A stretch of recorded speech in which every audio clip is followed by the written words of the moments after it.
For the next case discussion, I would like to invite Dr. Ashwini Dalal, Senior Professor and Head of the Unit GMC Chandigarh, for moderating this session. And I would like to invite Dr. Shadan Ali, Professor, Lady Hardinge Medical College, Dr. Varicose Veins, Associate Professor, Maulana Azad Medical College, Dr. Puneet Chibber, Senior Consultant, DDU Hospital, and Dr. Smruti Ghetla, Professor and Head of the Department, HPT Medical College, Mumbai, as examiners for this case discussion. Thank you. Good morning. And Dr. Kaleem Usmani would be presenting the case. Good morning. Good morning. Good morning, sir. Good morning. Good morning, Dr. Shadan, Dr. Lavnish, Dr. Puneet, and Dr. Smriti. Without wasting time, I would like Dr. Kaleem Usmani to present his case. Good morning, respected faculty members. I am Kaleem Usmani from Maryland Medical College, presenting clinical case on varicose vein. So should I start? Yeah. Yes, please begin, Dr. You Kaleem. start.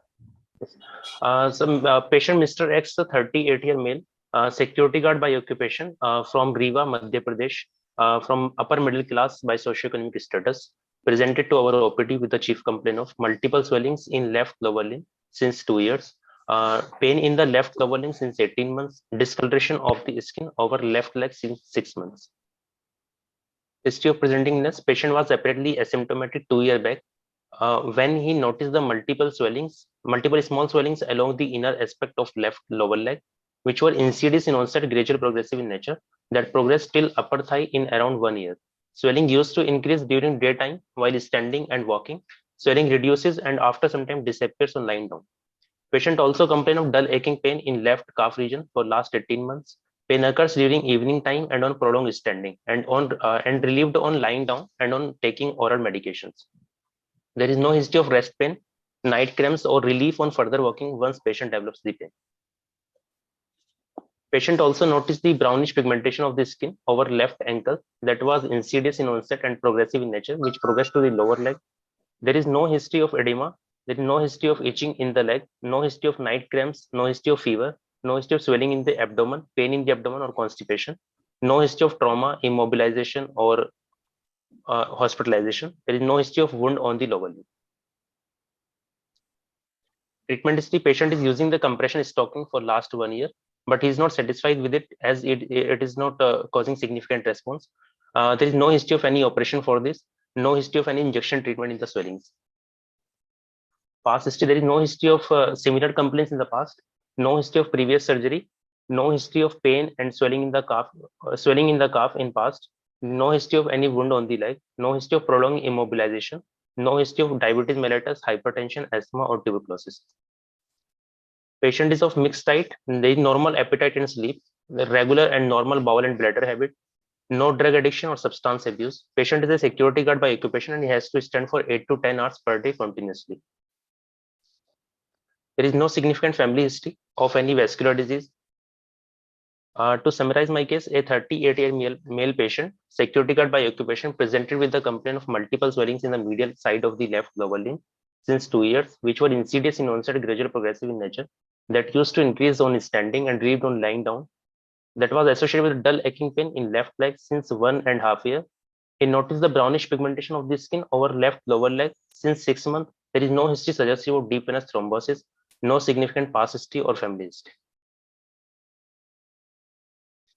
So should I go ahead?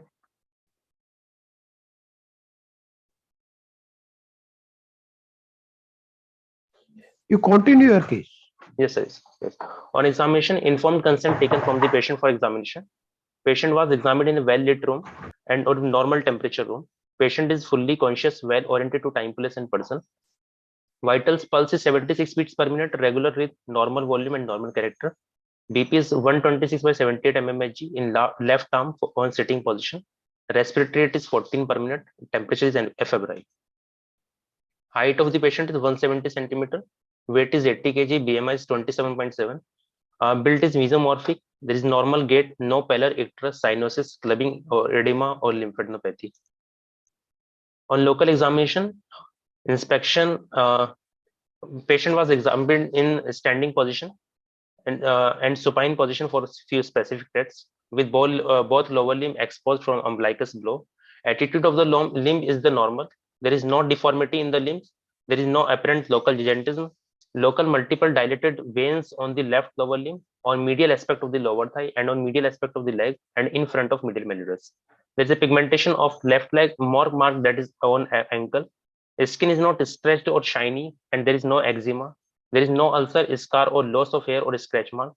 Saphenavaris is not present, and right lower limb is apparently normal. On palpation, there is no localized of temperature over dilated veins. There is no tenderness, no thickening of the vein, no thickening of the skin, and no edema. A few special tests that were done. Brody Trendelenburg test. Test 1 shows the saphenofemoral incompetence, saphenofemoral junction incompetence, and test 2 perforator incompetence. On tourniquet test, there was an incompetence of the above knee and below knee perforators. On Fagan test, depression felt along the swelling above knee. Morrissey cuff impulses, expansile cuff impulse felt at the saphenofemoral junction. Modified Perthes test, varicosity shrinks. On Pratt's test, there were blowout seen at the above knee and below knee perforators. On Schwartz test, impulse could not be appreciable at saphenous opening. Peripheral pulses, femoral artery, popliteal artery, anterior medial artery, posterior medial artery, and dorsalis pedis artery in left lower limb are palpable and were equal to the right lower limb. On auscultation, there was no brew heard over the varicosities and on groin region. There was no palpable regional lymph nodes, and right lower limb is normal. Systemic examination, cardiovascular system, S1 and S2 heard normally. There is no murmur or added sound. Respiratory system, no normal vesicular breathing sound heard. There is no added sound. CNS patient is fully conscious. There is no focal neurological deficits.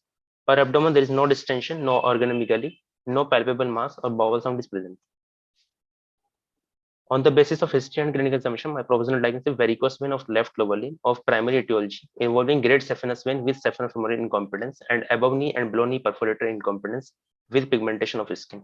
CEAP classification is C4A, EP, ASP, and PR. Okay, Dr. Kaleem, just I would like to correct you while examining the vessels. You said anterior medial artery and posterior medial artery. What do you mean by that? Is it tibial? Sir, pulses, I'm talking about the pulse, femoral artery, popliteal artery, anterior medial artery. Anterior tibial artery or medial artery? Okay. There is pointing out the spelling mistake there. Okay. Yes, I would like Dr. Shadan to ask questions on history. Okay, sir. Thank you. I think it was a smooth and nice presentation, Doctor. May we go to the slide, please? So from the history, how do you differentiate whether pain is because of venous disorder or some arterial insufficiency? Do you think this is because of venous hypertension, or it may be because of arterial insufficiency? Sir, actually, patient is complaining that he used to develop the pain in evening time and on prolonged standing, and pain is of dull aching type. And in arterial, there's a pain of compressive type, and patient used to develop the pain after few specific on walking the after few specific distance. Any relevance? You said the patient has been using stockings, compression stockings. Yes, sir. Yes, sir. And also that the patient used to get relief on lying down and on elevating the limb. So many characteristics there that suggest. Basically, what I'm saying, asking is, in your patient, you are saying he's using stockings for last 1 year. 1 year. Yes, sir. In spite of that, you can see that the disease is progressing. So what is the significance of this history in assessment part and in management part? Sir, in assessment part, compression stocking is not aggravating the symptoms, and that is only that is maybe suggestive of the venous disorder. And for the management, we have to go for the further treatment options as he's not getting relief by the conservative treatment. One more thing is that the presence of this discoloration, that would help in knowing whether it is a venous disorder or arterial disorder? Yes, sir. That is Or brownish. Yes, sir. or- Brownish. You want to say something, or should I tell something? Sir, sir, brownish pigmentation of the skin is usually seen in the venous disorders. Okay, very good. I will agree with you. Per se, there are so many characteristics that has been defined as far as the pain is concerned, whether it is arterial or venous and neuropathic. Isolated pain per se is a very difficult to appreciate whether it is because of one disorder or other. Yes, But sir. in venous disorder, there is associated complications that you must be knowing. We will discuss it later on. Here it is pigmentation. It is always help us to know that the cause of the pain is a venous disorder. Use of stockings, of course, it is an adjunct to both clinical assessment as knowing whether the treatment is effective or not. If the person is using stockings and if it is not helping, if it is helping, definitely it will help you to know that yes, the cause of pain is probably more of a venous hypertension. If it is not helping, you have to see whether he has been using a proper compression stockings of appropriate size and whether he is using for a appropriate time. And then, of course, it also helps you to know what types of varicosities is there. Can you tell me what the types of varicosities that will get benefit with the use of compression stocking and the varicosities that Sir, if there is saphenofemoral junction incompetence, that will not get too much benefit by compression stocking. yeah, so they are primarily helpful in incompetent perforator. Perforator incompetence. So thank you from On history, you should have described the type of swelling, whether it is a dilated tortuous swelling, serpentine in nature, or bluish pigmentation. So that would have defined the grade of your varicosities, and in examination you could have proved it. Okay, Dr. Lavnish, any other questions on history you can ask? Dr. Kaleem, you were suggesting no history of DVT. Could you just elaborate? How did you ask for that? Sir, I've asked about the edema or severe pain in the calf muscles, and there is no edema. And okay, any history of prolonged immobilization? yes, sir. There? No. Yes, sir. There is no history of immobilization or hospitalization. Fine, fine. Can we go to the next slide? And I agree with Dr. Ashwini. You are telling it as a swelling. When you see, and the patient sometimes tell themselves, even nase full then you have to be more clear and have your presentation can be more clear in suggesting that this is perhaps a dilatation of the veins. I'll come to one more question. Just go ahead. You said varicose vein. Just for the all, how do you define varicose vein? So varicose vein are the dilated, tortuous, elongated, subcutaneous, and more than 3 mm dilated veins. Okay, anything else? Well, why do you call it varicose vein disease then? Then dilatation can be present anywhere. Yes, sir. Dilatation is simple varicosity, but when we will see these varicosities along the whole limb, we'll call the varicose vein disease. Okay, please add a small word for everyone. When you say the disease of the limb, it is a dilated, tortuous, or serpentine vein with a reversal of flow.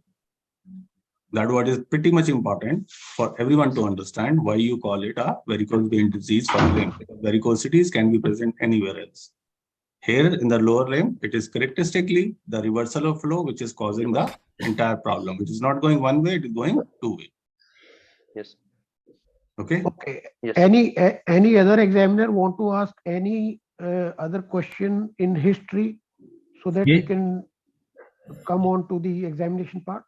Yes, sir. I would like to ask a question, Sure, sir. sir. I'm Puneet. Dr. Puneet. Sir, he's in the history. Can you just go one slide behind, beta? Yes. One more, please. Yes, sir. Yeah. Why did you take the history of swelling in the abdomen, pain in the abdomen? Sir, because there may be any lump in the abdomen, or large swelling or mass that can cause the obstruction to the venous flow. Very good. And what about the history of fever? Sir, to rule out the thrombophlebitis. Thrombophlebitis. Yes, sir. Okay. So thrombophlebitis would lead to multiple swellings in the limb, lead to varicosities? Sir, varicose vein may be One associated. of the complications, you were trying to elicit one of the complications of varicose veins, right? Yes, sir. Yes, sir. Okay, fine. Very good. Right, sir. Thank you, sir. Sir, I wanted to ask you whether any history of any application of any ointment, because the most common DD or when you have a differential with varicose vein or brownish patches would be some kind of contact dermatitis or something. So any history of any change of footwear or anything new that is applied to the foot maybe can be added to this history, at least the. Yes. There was no history of any other treatment that patient was taking for all these things. But you must keep that in mind. Some Yes, treatment that is taken locally, some local practitioner, and Yes, that can cause some kind of dermatitis, not necessarily contact, but any kind of dermatitis. eczema and dermatitis. And that can sometimes mimic a varicose also, or a varicose vein disease. Okay, Dr. Lavnish, you asked questions on examination.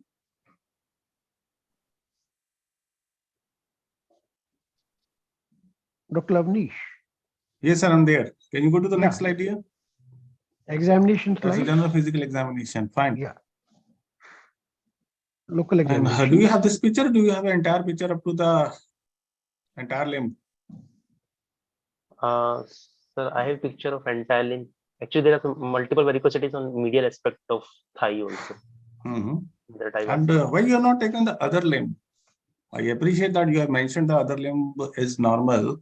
When you are comparing and when you are presenting, at least the things which are in pair, and for comparison, they have to be together. Right. Fine. So you should have put that. Okay. I appreciate no local gigantism. Okay. Any change in girth of the leg? I can't see the other one.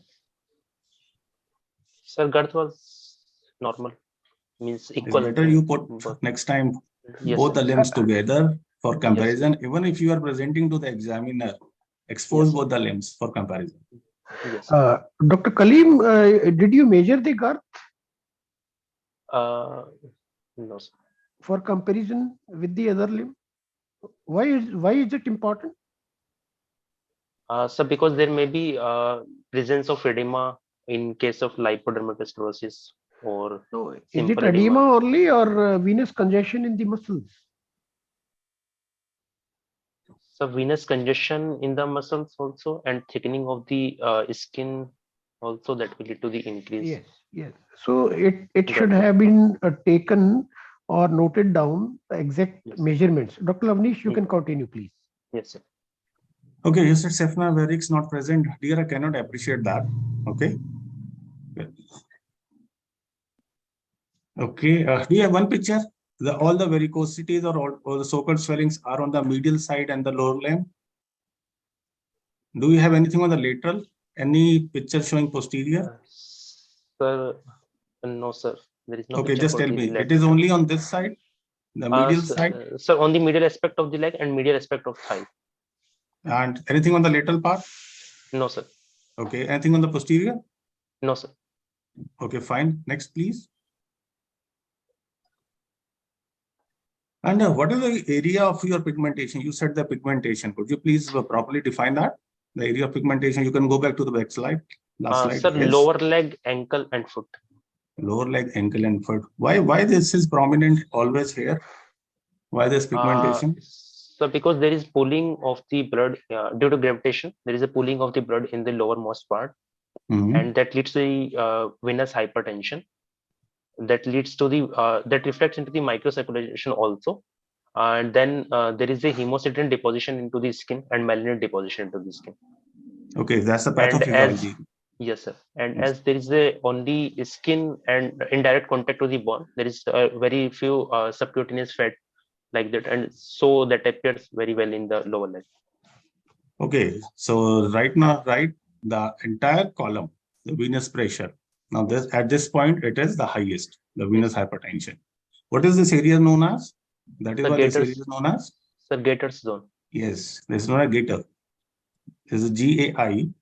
GAITER. Yeah, TER, Gators area. So the column, the venous hypertension, the column, the maximum pressure is here. Perhaps that is the reason you get all these findings in the gator area. Okay, next.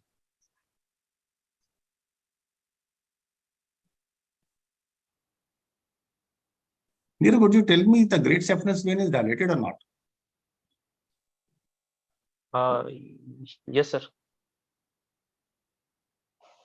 We have more pictures. Mm, Okay, if it is dilated in the entire extent? Go back to your picture again. When you are going to plan your management, yes. Can you appreciate that? Sir, I can palpate it till the lower thigh. You can And palpate it till the lower thigh. Is it visible also in the thigh? No, sir. Not visible, but palpable. Varicosities were palpable. Varicosities were visible in the upper thigh. But I'm just asking about the vein, great saphenous vein because your management perhaps may come. saphenous vein was not visible in the thigh. It was not visible. Yes, sir. Okay. Any Next. other questions, Dr. Puneet, you want to ask in local examination? Dr. Puneet? Yes, sir. Sir, I also wanted, has he described the examination of the scrotum in the examination slides? I'm sorry, Kaleem, I did not. No, sir. No, sir. Is it important? Yes, sir. Why? Sir, there may be the varicosities in the scrotum also. Varicocele, How? nutcracker syndrome. Sir, if there is any high mass in the abdomen on left side mostly, that will cause the venous flow of the lower limb obstruction also and the left testicular vein also. So now you realize why I was asking about the history. Why did you look for lumps and bumps in the abdomen? Because if you're looking for lumps and bumps in abdomen, then I think you could have also mentioned that you examined the scrotum and found that there were no varicosities. And now that you mentioned the nutcracker syndrome, what exactly is the nutcracker syndrome, beta? So there are multiple varicosities in the scrotum and is a bagworm appearance due to the grateful varicocele. And campaniform plexus हो गया. Nutcracker syndrome क्या है?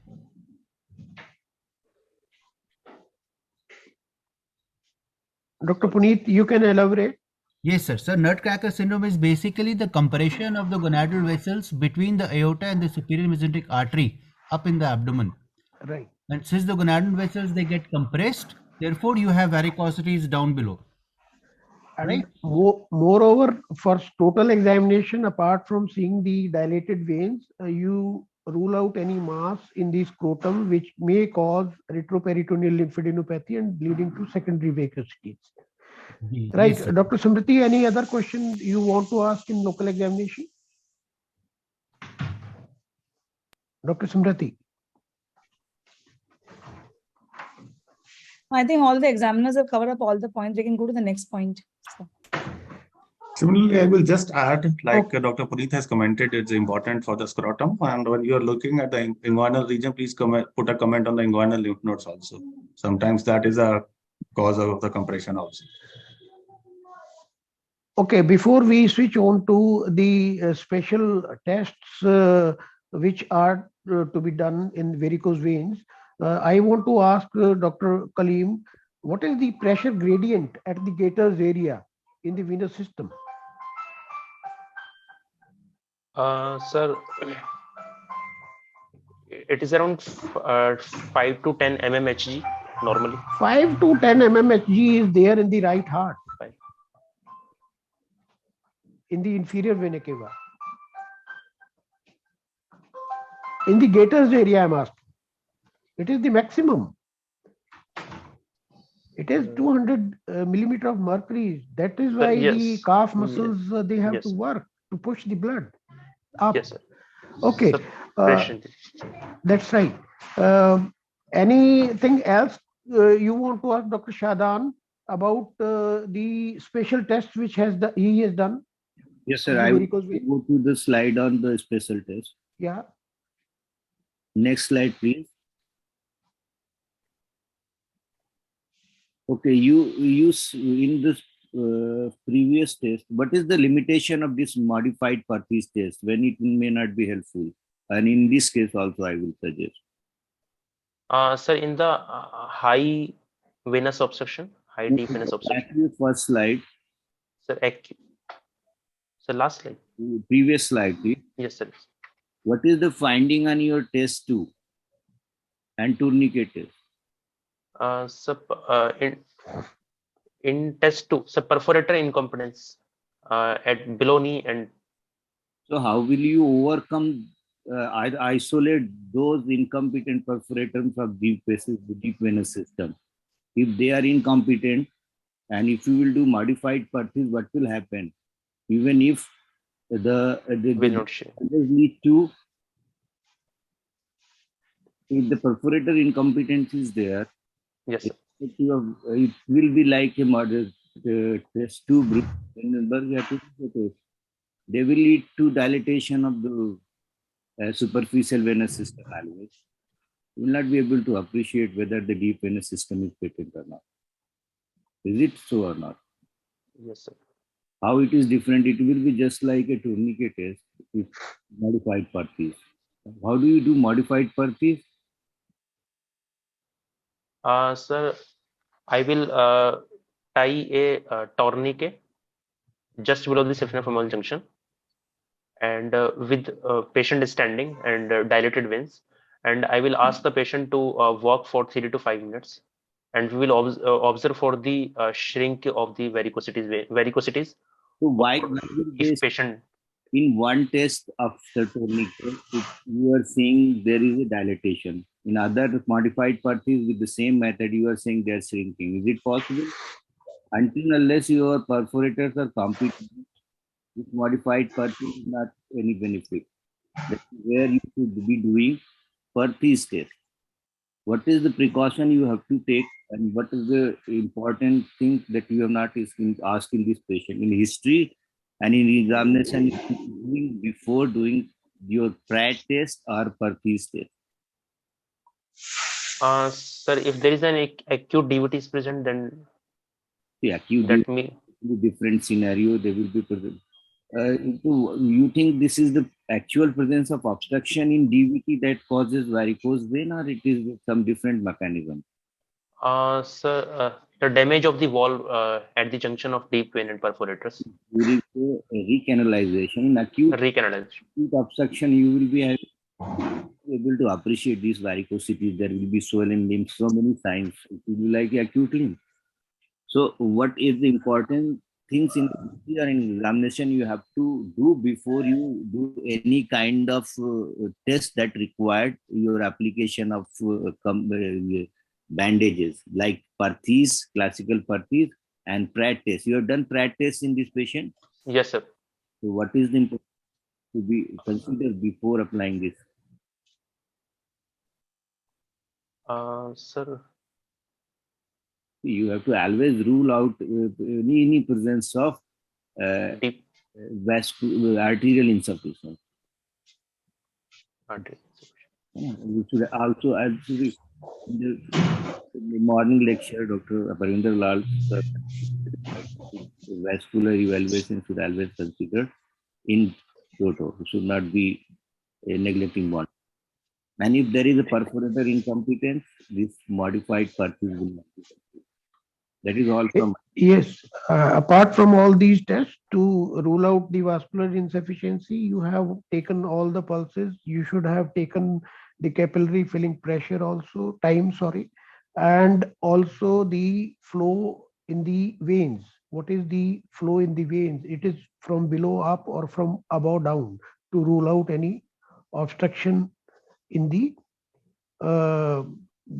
abdominal venous system, right? Yes. Dr. Lavnish, you start asking questions from investigations. What all investigations are needed in this patient? I would like to have just a couple of comments back on the special test done. Coming back, you said Morris cuff impulse test is positive. I specifically asked you whether the great saphenous vein was dilated. There is no saphenous varix. Are you sure there is an expansile cuff impulse? There is no saphenous varix even. Sir, There is not completely dilated great saphenous vein to carry the entire column of impulse up till the groin if you tap below. yes. How do you appreciate this expansile cuff impulse? Sir, I will palpate the saphenofemoral junction and we will put a finger on that and ask the patient to cuff. And there is an impulse on the saphenofemoral junction. Very, very difficult to pick it up. There is no dilatation and nothing happening there. We move to the investigations. Go. I just wanted to ask one question. In view of the special investigations that are available at our disposal now, do these tests have a lot of value, Dr. Kaleem?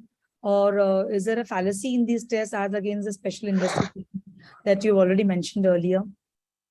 These special tests, what we have been taught traditionally, the Trendelenburgs, the modified Perthes. What is one able to appreciate or gain from these tests? What we can by doing the special test you mentioned earlier? Sorry, ma'am, I didn't get the question.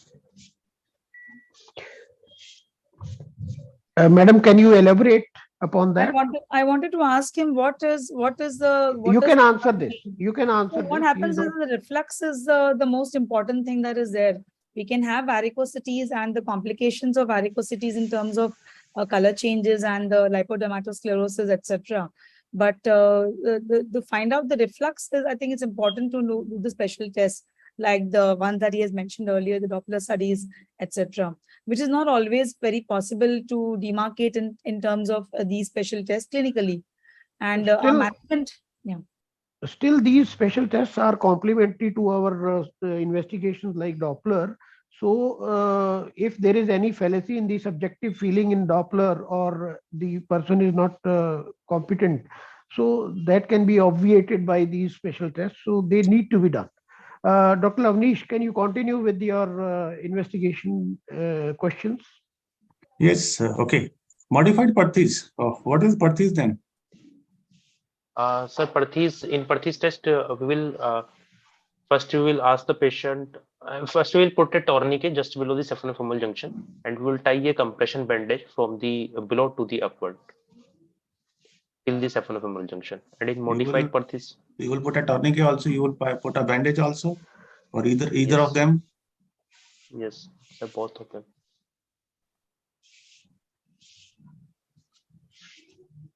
Sir, tourniquet at the saphenofemoral junction and bandage from the ankle to the thigh. In which one? That is a difference. The Perthes test. So Perthes test. In modified Perthes test, we will put only tourniquet. Okay, good. Yes. Okay, can we come to your diagnosis now?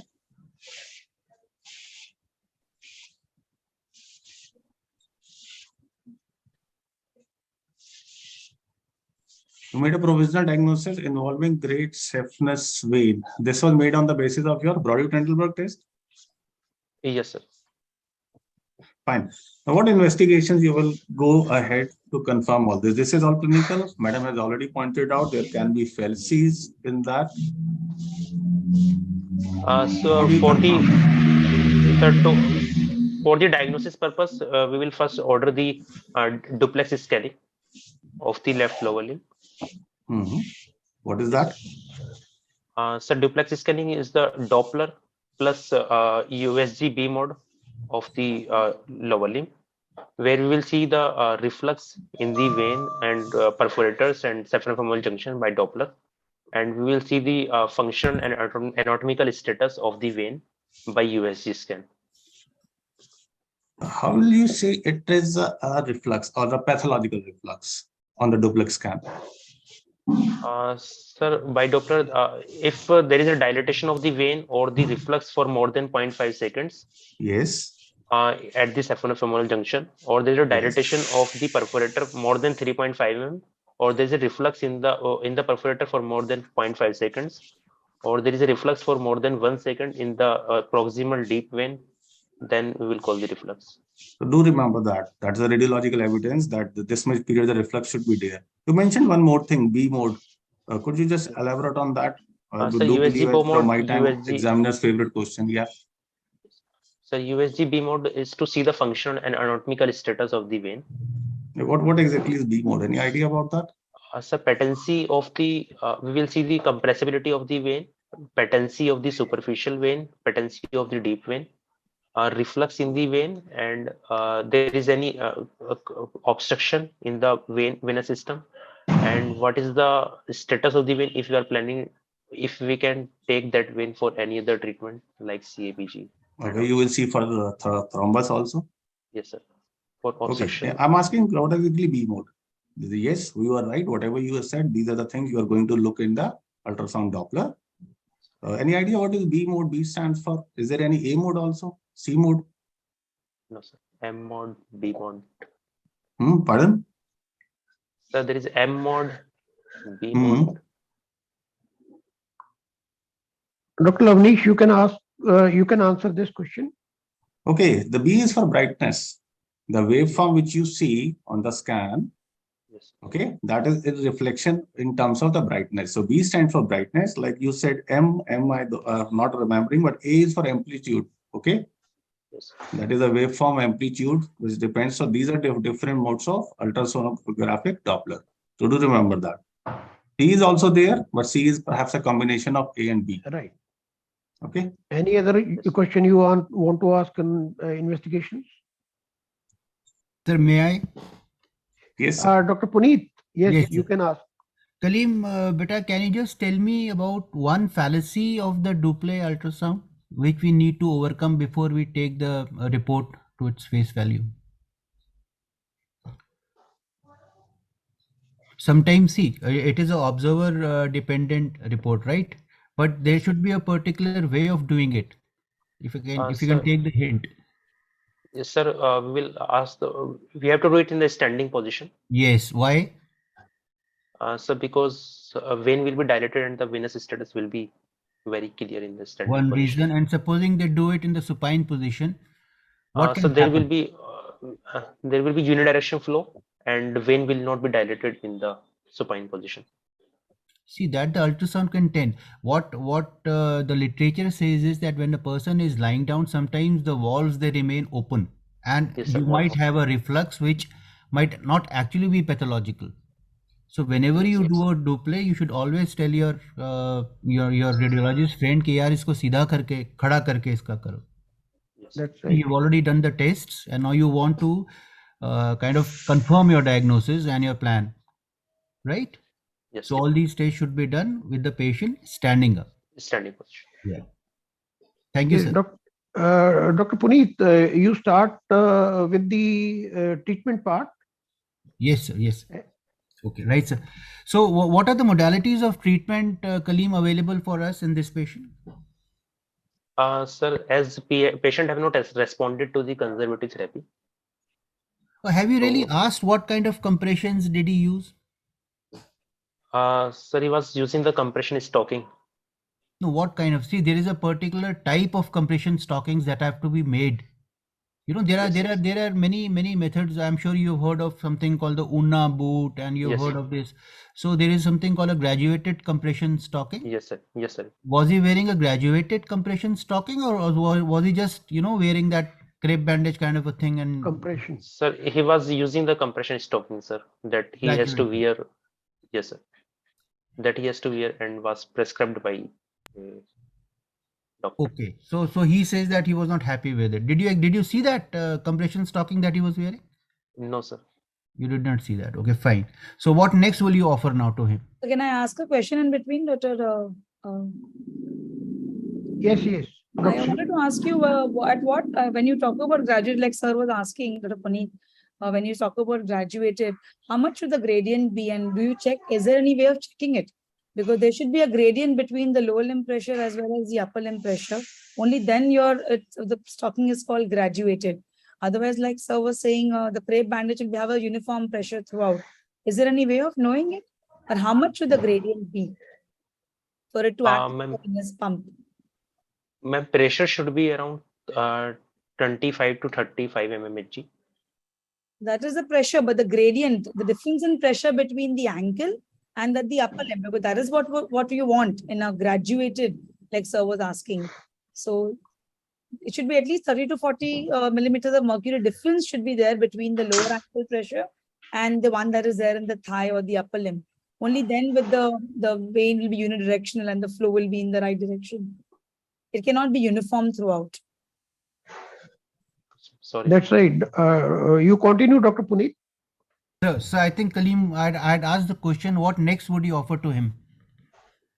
So now we will advise him about the surgery. Okay. And do you have the investigation reports with you? I mean, I'm sure you must have got those doublets and everything done by now. You must have the report. Sir, I don't have the picture in my system, but I remember the report. There was the report was suggestive of saphenophyseal junction was normal. Was normal. Sir, yes, sir. But sir, on clinical examination by no, that is all right. That's all. We are discussing the management. We are discussing the management now because there are various ways. You have open surgeries, you have endoscopies, you have RFAs, you have lasers, you have SEPs and a whole lot of things. So each and every procedure has an indication. So if you could just tell us what the report was, then we can discuss that. Yes, sir. Sir, there was the perforator's incompetence, and on clinical examination, there was a saphenophyseal junction incompetence. That's why we will advise the either open surgery for the stripping and ligation of the great saphenous vein, or the endovenous ablations procedures. Okay. In our center, open surgery was done in that patient. Okay. Are you aware of the endovenous surgeries available? Yes, sir. Endovenous surgeries are the endovenous laser ablation and endovenous radiofrequency ablation. Okay. Can you describe the procedure? Sir, the steps of the procedure? Yeah. Sir, first we'll ask examine the patient in the standing position by duplexus itself. We will mark the varicosities. We will mark the vein and dilated veins by a USG, and then we will ask the patient to lie down, and we will cannulate the marked vein below the lowermost reflux point. Okay. And then we'll pass a needle through that, and we'll pass a guide wire by modified Seldinger technique. And under USG guidance, we will advance the tip till the 2 centimeter below the saphenophyseal junction. Then we will advance the laser fiber along that guide wire. And okay, then, Dr. Kaleem, before that, you have to give the tumescent anesthesia all around the vein. After putting, yes, sir. After putting the anesthesia, laser fiber. What are the advantages or disadvantages of EVLA over RFA? Sir, advantages, EVLA can be done in any vein that can take the guide wire, and it is cost effective. What are the advantages of RFA over EVLA, or disadvantages of EVLA in some cases? Sir, RFA need more expertise. No. And EVLA needs more expertise because the settings, they have to be very specific in EVLA, and the person need to know all those settings. In RFA, there is only one button and RFA is on. So Dr. Avnish, you can continue, please. Dr. Puneet, you can continue with the questions. Dr. Puneet? Yes, sir. Yeah. How do you give tumescent anesthesia, bache? Sir, after putting the laser fiber, we'll advance it till the 2 centimeter below the saphenophyseal junction. Then under the USG guidance, we will inject the tumescent anesthesia around the veins, and till there is 10 mm halo around the veins. Very good, very good. What is the idea behind this? Sir, advantages of tumescent anesthesia that it will compress the vein, means it will help in the apposition of the venous wall. And Another is there is a local anesthesia effect, and third, it will prevent the injury of surrounding structures. why do you need local anesthesia? Post-operative pain, and sir, also EVLA can be done in OPD setup. No, the reason for that is that there is dissipation of heat along this thing, which can Yes, cause sir. burning of the tissues, which Heat can sink. cause pain beyond the vein. So the idea of putting this tumescent anesthesia is to avoid the dissipation of Heat this, sink. right? Yes, sir. Right, sir. Over to you, sir. Dr. Smriti, continue with your questions on management part. Yeah. Further, any other mode of management you want to ask? Yeah, I have a few. We are running very short of time. I have a Yeah, few yeah. questions. I wanted to ask you, Dr. Kaleem, that you can do EVLA or the other forms only for the larger veins. What does one have tackled with reticular veins or the ones that are there in the cutaneous system, or the one the patients come with cosmetic reasons? Is there any other way that you can tackle these? Sir, for the reticular vein and telangiectasia, if they're not Yes. symptomatic, then we'll only treat for the cosmetic purpose. We can also do the sclerotherapy and laser ablation. No. Sclerotherapy will not be possible because it is too small veins. So there are other forms of foam therapy available or CLACs. Are you aware of these terms? Laser also can help in the cosmetic for the. There is foam therapy available where you inject foam into these smaller veins because they are not amenable for laser therapy. Also, I would probably ask you to refrain from using words like cost effective where laser therapy is concerned, because these are very expensive fibers and it is difficult to rent the machine. So it's factually incorrect statement that you've made earlier about it being cost effective. I think you should refrain from using such words while you're giving your exams. Yes, sir. Any other question, Dr. Smriti, you want to ask about open What are the surgery? fallacies and what are the complications that can happen with laser? Like sir mentioned about the heat, and what are the complications that can occur? So, ma'am, phlebitis can happen, and vein rupture may Yeah, also happen. very painful This- ulcers that can be very difficult to heal. Yes, Just ma'am. say we have costly Skin injury. burns. Yes, Very deep and painful ulcers. So yes, sir. experience hand is most Hyperpigmentation. important. Yes. Yes. And you also mentioned surgical treatment only. So where would you like to now only offer a conservative management? In which cases you would like to not offer any surgical management? A non-surgical management. Ma'am, if patient comes to our site for first time, then we will give him the conservative treatment that will include the compression therapy, limb elevation, and few drugs. Question of first time or second time. Suppose you have a reflux disease, then probably you will have to have some kind of surgical management. If you have a purely varicose veins with no amount of with less amount of valvular involvement, then probably you can just carry on with conservative graduated compression stockings. But any reflux that is found, you are bound to treat it either by sclerotherapy or by open surgical or by EVLA or whatever you have at your disposal. Dr. Kaleem, if EVLA or RFA, they are not available, what open surgery you can offer to the patient? So different options like Trendelenburg operation that will Yes. include the only flush ligation, or we can do the flush ligation with stripping. Then, yes. Yes, sir. Continue. Then, sir, intravenous sclerotherapy, then some mechanochemical ablation of the vein that were used in previous days. Now it is abandoned. When you're doing stripping, are you doing the entire vein from ankle onwards, or you do segmental stripping nowadays? Or what is advised nowadays and why? Ma'am, from the from the SFJ junction to the just knee or below knee. Okay, we are running short of time. The nerves, they can be damaged if we are doing it below knee, or the saphenous and sural. You have presented the case nicely with the few comments that arterial system need to be elaborated further, capillary examination, as well as the limb measurements. They are more important, and photographs should have been there. I thank you, Dr. Shadan, Dr. Lavnish, Dr. Puneet, and Dr. Smriti for cooperating and asking good questions. Thank you, Dr. Kaleem. We switch Thanks. over to the Sir, I have a moderators. last comment. I have just a Right, small last sure, comment. Sure.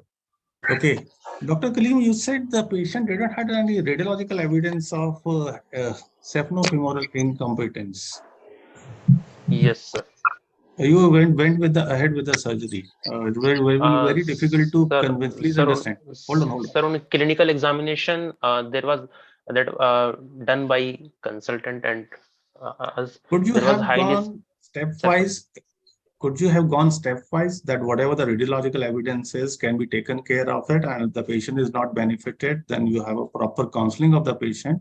Okay, clinically evidence is there. There is no radiological evidence, because in any such scenarios, if anything goes wrong, liability happens to the surgeon. Do remember that. Could you have gone stepwise that whatever the radiological evidence was there, it would have tackled, and after that you could have gone for the clinical evidence? So clinically, it was suggestive of saphenofemoral junction incompetence, and we have counseled the patient. Fine if you have counseled, but do remember, if you don't have evidence with you, and in certain situations, if they go wrong, you can line up in some medical legal issues. Okay, thank you, Dr. Lavnish. Over to Dr. Nikhil. Thank you, everybody. I think he has presented very well. Kaleem, congratulations Right. and best of luck for your exams. Thank you. Thank you, everybody. Good morning. Thank you all the examiners. Thank you, Dr. Ashwini Dalal sir. Thank you, Dr. Shadan, Dr. Lavnish, Dr. Puneet Chibbar. Thank you, Dr. Smriti. I'm just jealous of the Mumbai weather right now. Thanks a lot. Thank you, thank sir. you, Dr. Thank you Kaleem. so much. It was a nice presentation. Thank you all the examiners to join us. And I will request you to send the mark sheets either to our email ID or to my personal WhatsApp. Thank you. We'll do that. Thank you so much. Now, Best of luck. I will Kaleem. request our day Thank you. coordinator, Dr. Nirajan, to invite the presenter and the examiner for our next case discussion. Thank you, sir, and thank you, respected faculty members. For the next case discussion, I'd like to invite Dr. Shushanto Niyagi, Professor and Head of the Unit, Maulana Azad Medical College, to moderate this session. And the examiners would be Dr. S. Kapoor, Professor from SJRD, Amritsar, Dr. V.C. Agarwal, Professor and Head of the Department from VMMC, and Dr. Kanwar Singh Goyal, Professor and Head of the